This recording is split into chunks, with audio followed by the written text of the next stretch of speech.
Okey, Assalamualaikum warahmatullahi wabarakatuh yang. Ini dia pokok kelapa aku yang aku tanam 4 tahun dulu. Dah besar dah. Assalamualaikum warahmatullahi wabarakatuh. Okey guys, selamat menyambut Ramadan yang ke-8. Hari ni kalau di Malaysia cuti hari buruh. So selamat bercuti lah. So gunakanlah cuti ni dengan benda-benda yang bermanfaat lah. Okay, hari ni aku akan mengemas. Okay, ni dia pokok yang aku tanam 4 tahun lepas. Ni masa mula aku tanam lah. Sekarang alhamdulillah dah 4 tahun.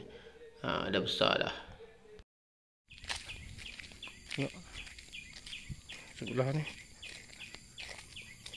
pokok yang sama, ni pun yang sama juga. Dah berbuah dah kalau ikutkan, tapi itulah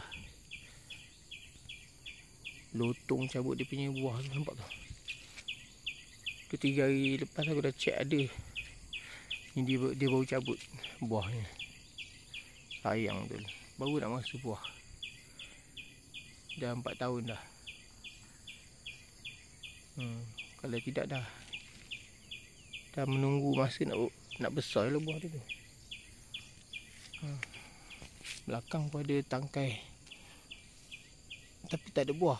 Dia dekat sini 2 biji, tapi dah kena cabut dengan lotong.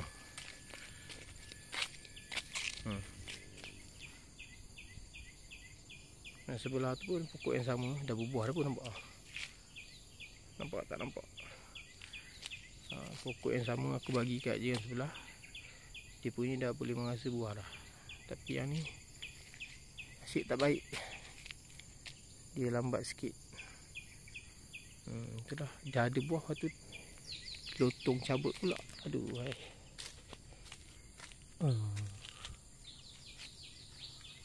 sebab ni kena tunggu lagi lah.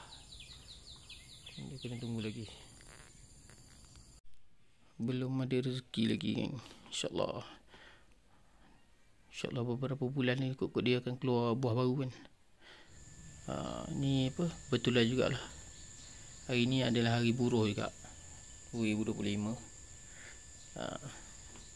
Pokok dah besar, nampak tu. Kalau tengok pokok sebelah tu, daripada tahun lepas lagi dah berbuah dah. Maknanya 3 tahun dia dah boleh berbuah lah. Dia dah boleh mengeluarkan hasil. Ni pokok kelapa mawar. Ambil mak mentua aku bagi. Dia bagi 2 pokok. Aku nak tanam kat depan ni, jadi tak cukup ruang, so aku bagi dekat jiran aku sebelah satu. Memang rezeki dia dah, dia tanam pokok dia dulu berbuah. InsyaAllah tengok macam mana, beberapa bulan lagi pokok dia keluar baru. Alright.